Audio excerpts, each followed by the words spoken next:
What's up, everybody? This is Chris Surratt bringing you another edition of the Car Concierge Show Week in Review. And it has been an extremely exciting week, guys. So let's jump straight into it. First, we're going to hit sports and check out a fantastic UFC event held at the Ball Arena in Denver, Colorado. We got to see some great fighters, some of our favorites. We got to see Rose Namajunas, and she defeated Tracy Cortez. That was a really good fight. We also got to see Muslim Sakov beat Santiago Pozanivo. You know how these names be. And we also got to see Gene Silva beat Drew Dober. That was a really good fight towards the end. Drew Dober got a really bad cut over the top of his forehead. It was really bleeding pretty bad. So, of course, it was a doctor's stoppage. And Rose just took it out on Tracy Cortez. She knocked her down in the first round with a nice punch. And then, of course, as Rose does, she continued to just take her down, beat her on the ground. So, complete domination from Rose like always, and we enjoyed it like we always do. So, once again, we're short on sports right now. No basketball, except for the Olympics, if you're checking that kind of thing out. But we got UFC, and UFC is still awesome. So continue to check out the great UFC fights that they're putting out there. UFC Denver was at the Ball Arena in Denver, Colorado on Saturday. Great set of fights coming up. We got Bud going to fight on August 3rd. So lots of good sports coming up, lots of good sports. So let's keep moving. I had to take a quick break because this is going to be a deep one. All right, guys, we're back into a Cold War situation. President Trump has been shot. He was shot yesterday at a campaign event in Pennsylvania. We're going to check out what they're talking about when it comes to the shooting real quickly. And we're going to talk about it like we always do. And I will read this in full because obviously this is the first time that we are now hearing from the former president himself. This is the, what is this? This is NBC News. And they're just going, this is an aftermath situation. They're talking about what he's speaking on. And then, of course, after that, we'll show the shooting, and then we'll just talk about everything everybody's talking about. Since this incident at his rally in Butler, he says, I want to thank the United States Secret Service and all of law enforcement for their rapid response on the shooting that just took place in Butler, Pennsylvania. Most importantly, the former president continues, I want to extend my condolences to the family of the person at the rally who was killed, and also to the family of another person that was badly injured. He goes on to say, it is incredible that such an act can take place in our country. He also adds, nothing is known at this time about the shooter who is now dead. The former president says he was shot with a bullet that pierced the upper part of my right ear. You're looking at that online post now. So he is confirming, he says that he was shot with a bullet that pierced the upper part of his right ear. He says, I knew immediately that something was wrong and that I heard a whizzing sound, shots, and immediately felt the bullet ripping through the skin. Much bleeding took place, so I realized then what was happening. And he ends this post by saying, God bless America. So, Lester, some significant questions that are being answered now from the former president here as to what happened, as to how he's doing, as to his state of mind. And again, significant in that he is describing in rather vivid detail the moment when he says that bullet went through his ear. He heard the whizzing sound. You're seeing some of these images now, including some that are being circulated by his allies with the former president, his fist raised in the air. He said he felt the bullet ripping through the skin with a lot of bleeding taking place. What we don't know now is where the former president, is headed next. We understand that he is obviously getting treated at that local medical facility. We know from his son, and I will tell you from other sources that I've spoken with, that he appears to be in good spirits. That is what folks are being told, and that his son, who has spoken with with him directly says. And you see the former president able to, obviously, in these videos, this image we've been showing, able to move, able to pump his fist. But you see the blood that he's talking about there on his right ear as the former president is describing what happened. Important to note here, he is also, of course, extending condolences to the person who was hurt, the person who was believed to be killed there, and thanking law enforcement for their incredibly fast response. And you saw the response, Lester, in one of these remarkable moments as it unfolded. In some quarters, in some places online, there was a live stream of this happening. Obviously, the cameras of every network in the country were on this, given that he is the presumptive Republican nominee, of course, before this happened. And you see the absolute chaos there in Butler that we've been describing from Dasha, from Jillian, from Jake and Bianca and our teams there as the rest of it unfolds. So that's the latest. Real quick, we're going to look at the shooting itself. We're going to play that for you as well. But first off, we're going to have to definitely touch on those people, and there's a lot of people out there who are saying this is a fake, that he set this up, this is all a publicity stunt. First, let's look at the shooting itself, and then after that, we're just going to go over everything. Oh, that's a little bit old, that chart. That chart's a couple of months old, and if you want to really see something that's said, take a look at what happened.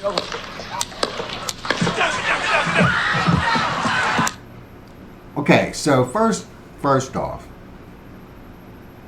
you hear the first shot, he doesn't get hit. Then you hear the second shot, he reaches for his ear, so you know that the bullet hit him in the ear.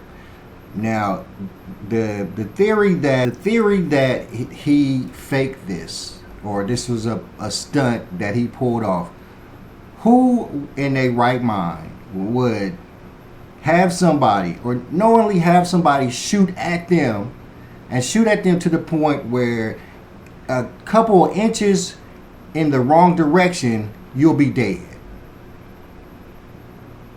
If the shooter, because I mean, if you're saying it's a fake, then what you're saying is that the shooter was a excellent shot. He must have been a fantastic sniper, because he just hit the man in his ear. One of the smallest parts of a person's body. Now, he had to be a very, very great sniper to just graze President Trump's ear. I'm going to start calling him president now, because he's president now. There's no two ways around it. He is the president now. He is going to win this election. You know why he's going to win this election? Because he's marked all the boxes. What do we look for in our leader? We look for strength. We look for confidence. And we look for competence.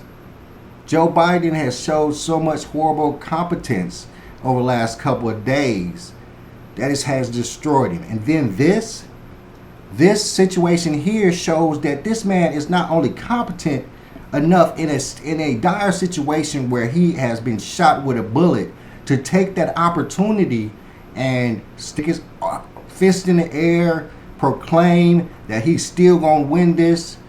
That shows so much strength, show so much character. If it is a fake, it's a perfect fake, but how could it be a fake? Who would endanger themselves to the point where they would have somebody shoot at them and shoot them in the ear, where even an inch to the wrong direction, he'd have shot you in the eye or shot you in the head and you'd be dead. If Biden would have been shot in the ear, he would have died. He would have died. The shock of it all would have killed him. This man got shot in the ear, reached up to his ear. Ow, damn it. Ducked down. They start getting on top of him. He down there thinking what the best thing he gonna do. Still thinking about what he should do.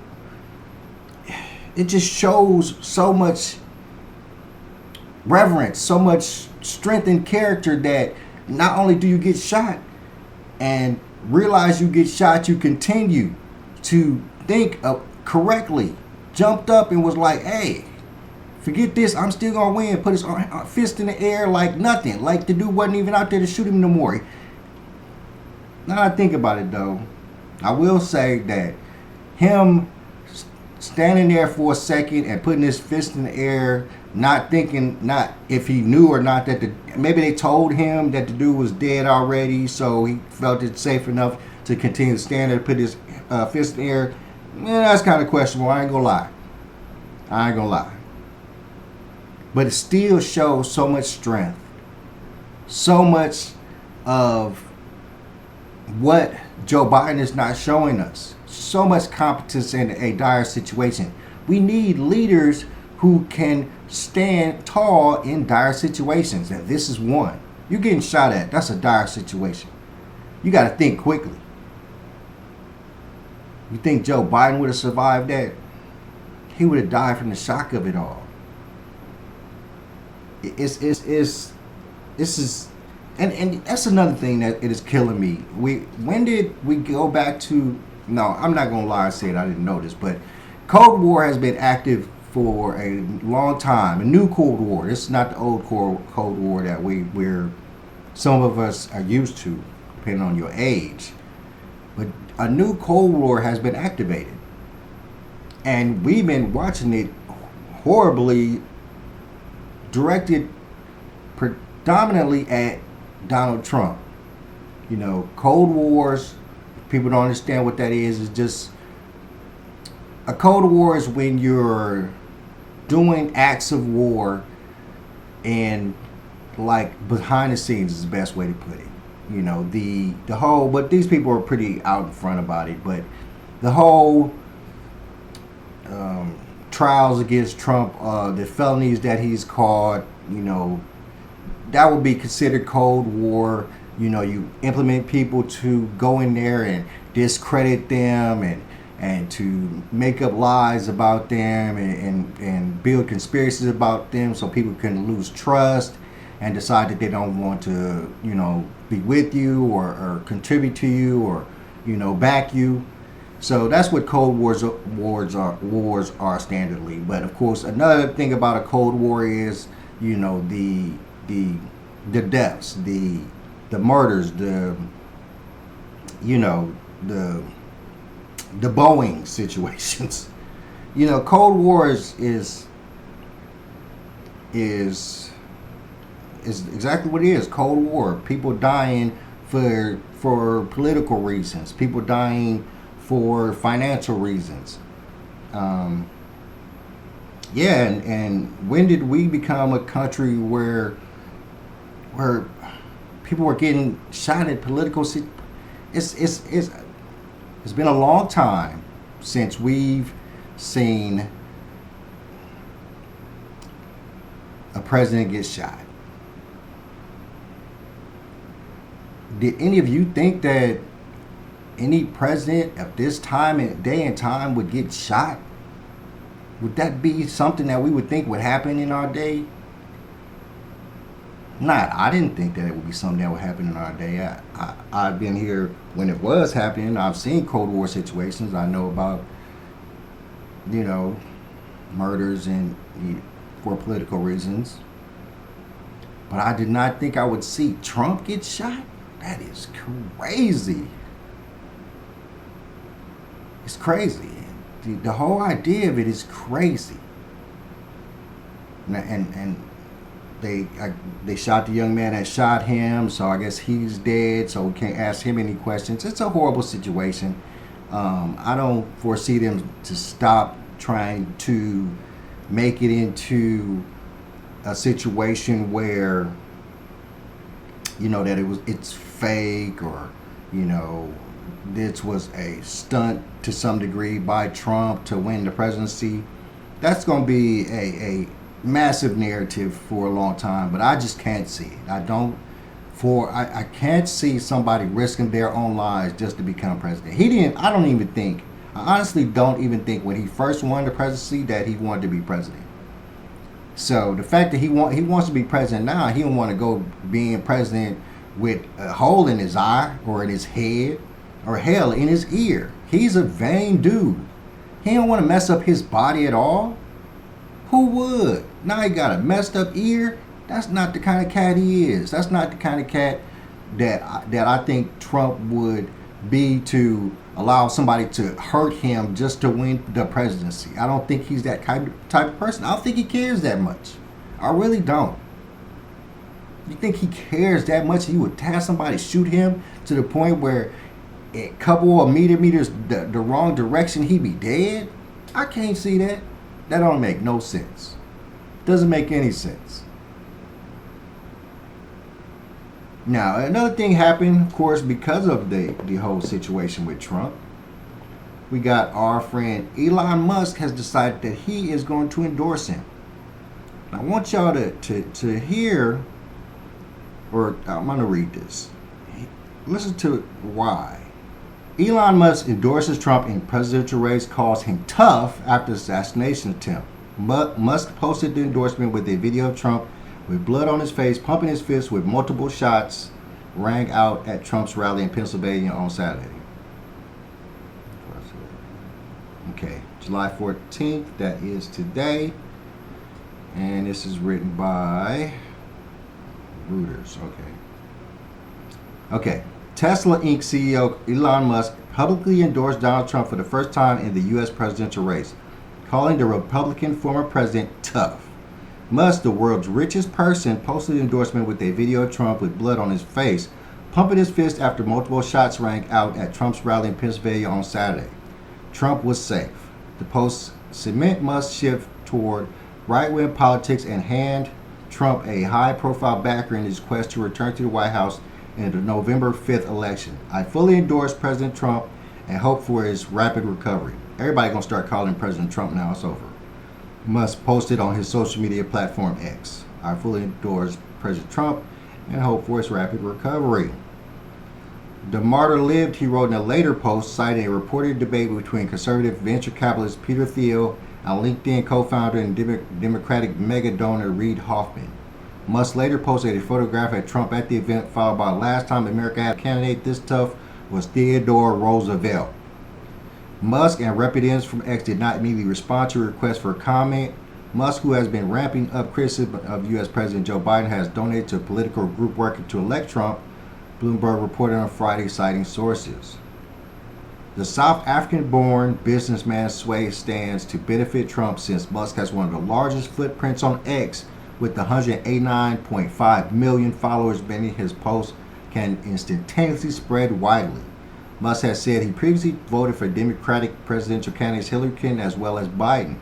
However, in the last few years, Musk has espoused right-wing views, becoming a fierce critic of diversity initiatives by his immigration policies, and complaining that Democrats had given a very cold shoulder to Tesla and its rocket company SpaceX.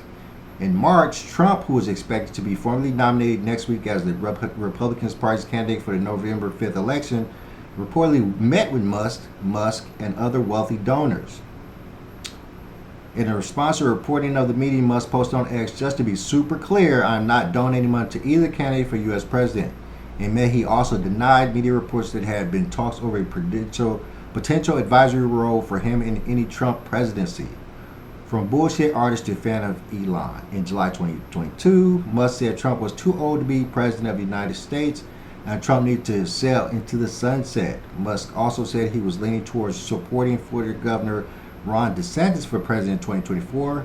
Trump hit back, calling Musk a bullshit artist. Then in late 2022, Twitter reversed its ban on former U.S. President Trump shortly after Musk completed his $44 billion purchase of the controversial social media platform, which he later renamed X. Last month, Trump said he was a fan of Elon, adding he does an incredible job with Tesla. Musk said at a recent Tesla shareholder meeting that the two men had some conversations. Trump is a huge fan of Tesla's electric pickup trucks, Musk said.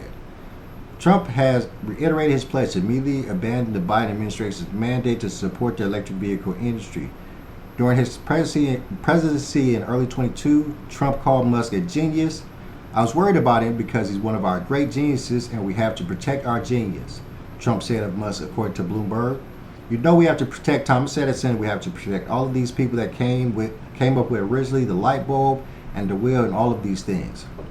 Musk's support for the Republicans and his anti-Semitic and other controversial comments have alienated some Tesla customers, weighing on the car maker's reputation and sales.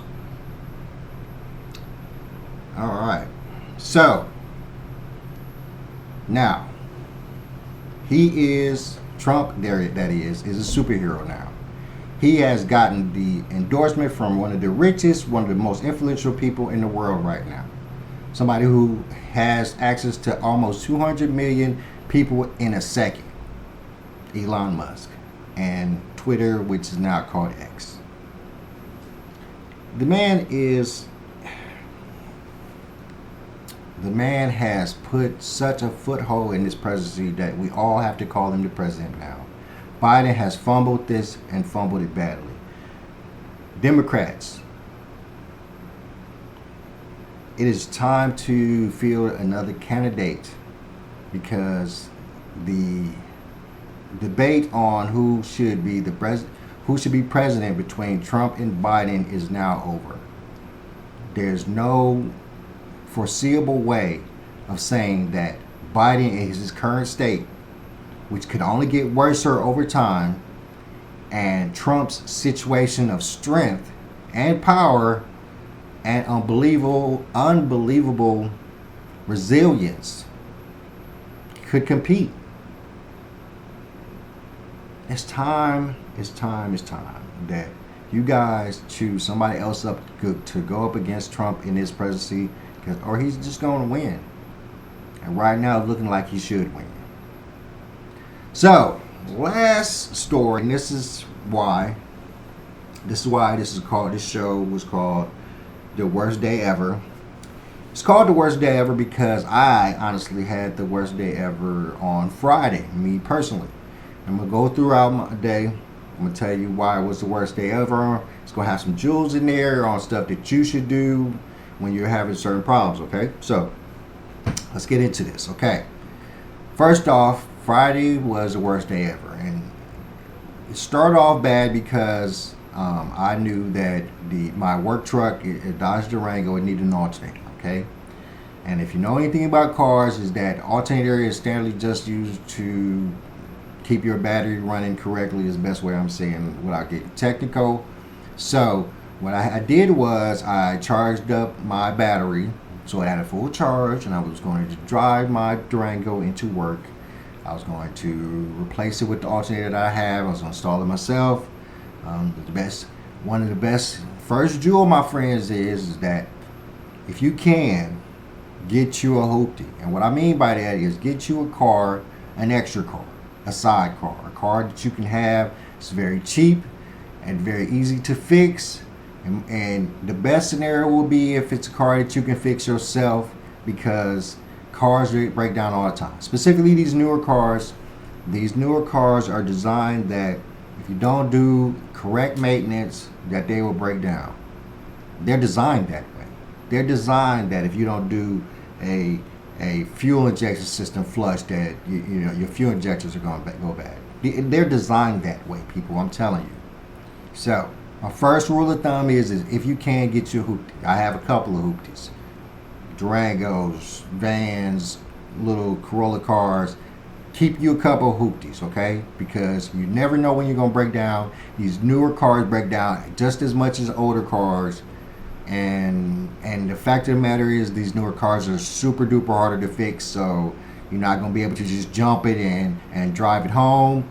You're not going to be able to spray into the carburetor to get it to start. That's not how these cars work anymore. So if you can, get your hoopty, and if you can, get your old hoopty that you could either work on, or that some side store mechanic can work on, or that dude down the street can work on, so he can fix it for cheap, so you can have a vehicle to drive.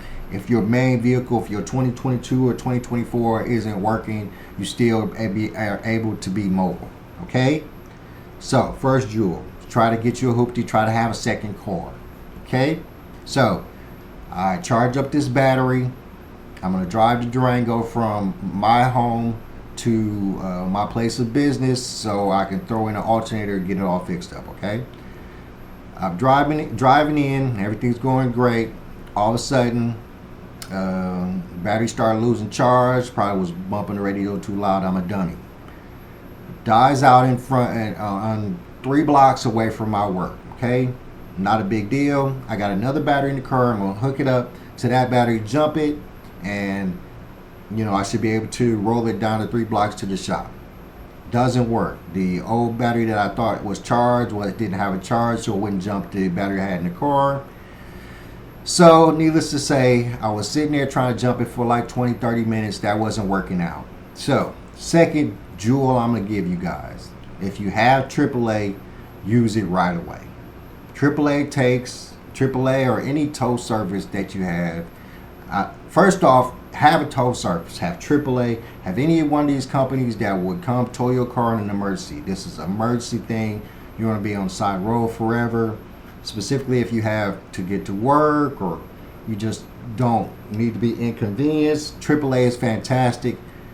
AAA is fantastic. So if you have AAA, the minute if you're not dumb like me and think that you could take care of it right then and there like I can, and I did, but if you don't think that you can take care of it right then and there, call AAA immediately, because AAA or the tow company that you're going to call, they're probably going to take a little while to get there. You don't want to be stuck in the middle of the road, people honking at you, driving around, you getting all mad at you because you're stuck there. So if you have AAA, if you have a tow company, and if you're stuck somewhere, call them immediately so they'll get there immediately, okay? So back to my story. I did not call AAA immediately. After I sat there, tried to jump it for a long time, tried to change the battery out myself in a long time, I realized that I should call AAA. I was about to call AAA. Then this nice police officer lady pulled up behind me. She pulled up, hey, what's going on? And mind you, millions of people drove around me at this point. I mean, no one stopped, no one asked for anything, no one said anything. And that's just the world we live in. We have to accept that people are not going to stop to help you.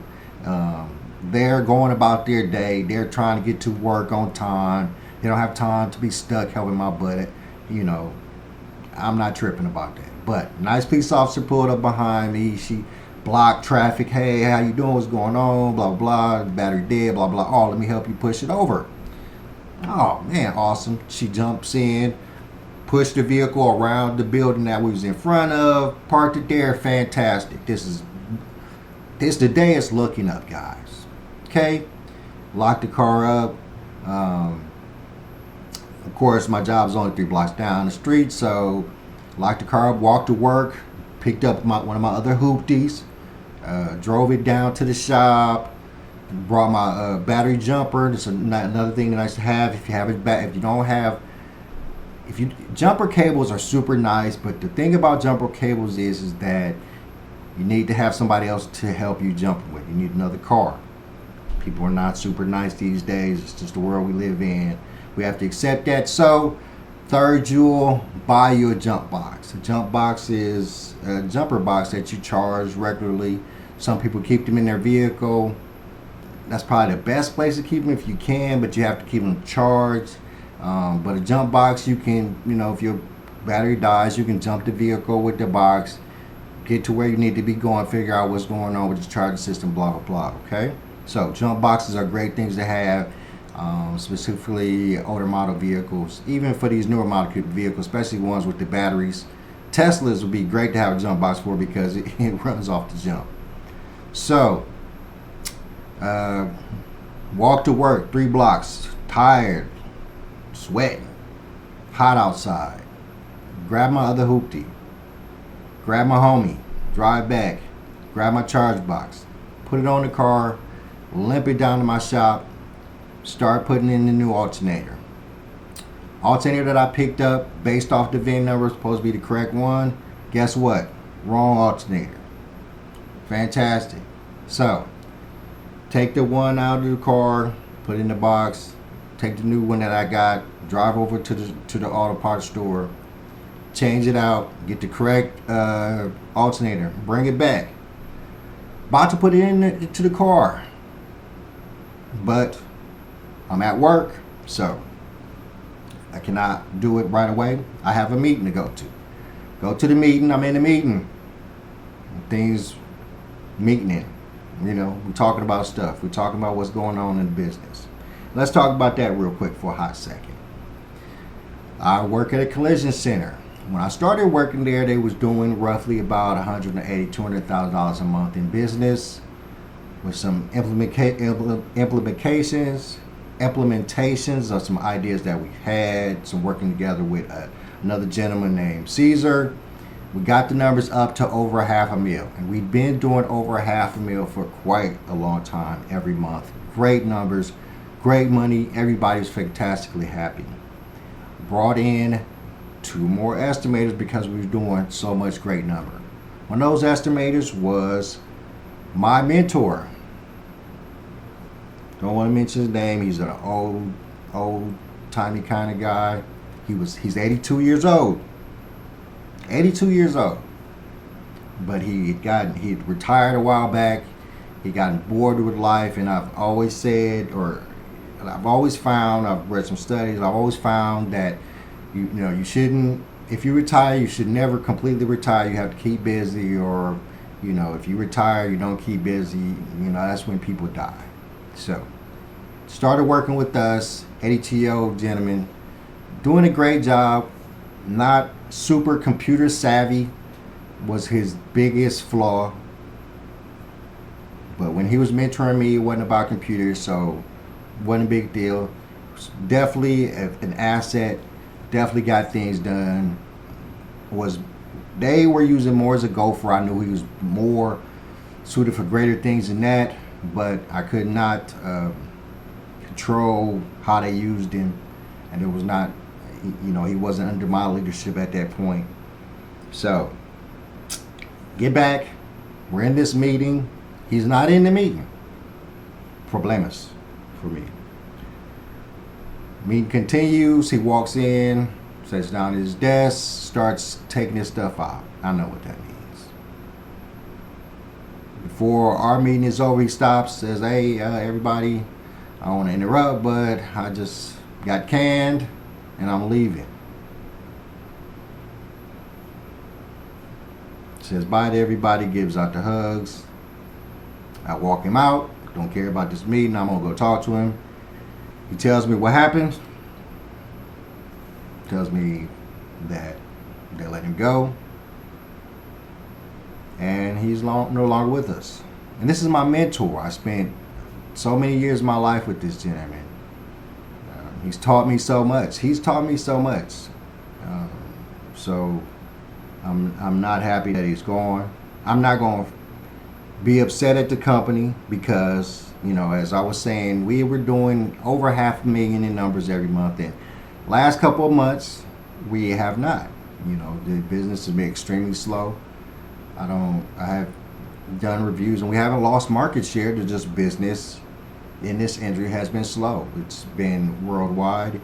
It's been company to company. It's been automotive related. All of the things that are happening in the automotive industry, as in layoffs, with factories, with the CD Clay global cyber attack, all of these things affected us as well. As an automotive entity, they affected us as well. So we've had smaller numbers than we steadily had. So, and he was the casualty at my office. But of course, before he was even a casualty, we tried to cut hours, things of that nature. But they still decided without, and then they had to ask me. I mean, I'm not going to sit here and say that they had any right to ask me or I had any say in their decision.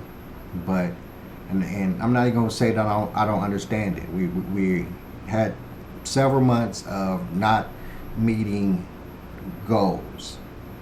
We've had several months, and that's just it. The horrible thing about succeeding is that once you go from 200,000 to over $500,000, they expect you to stay at that $500,000. Not only do they expect you to stay at that $500,000, but they expect you to get more than $500,000 as time goes on. So if you have a deficit, they see that and they act accordingly. And at this point, it was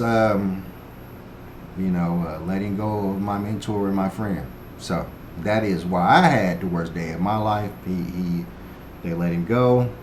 I have no idea how safe my job is or any other that estimators' jobs are. So of course I've always done the correct thing on continuously looking, continuously building, continuously trying to mold myself to be not only indispensable, but to myself, be able to grow myself if I am to lose employment. So, and anything's possible in the world we live in. So I'm not going to I'm not going to sit here and be mad at the company. I'm not going to sit here and say I don't understand. You start to not make the numbers that you standardly do, there's going to be consequences and repercussions.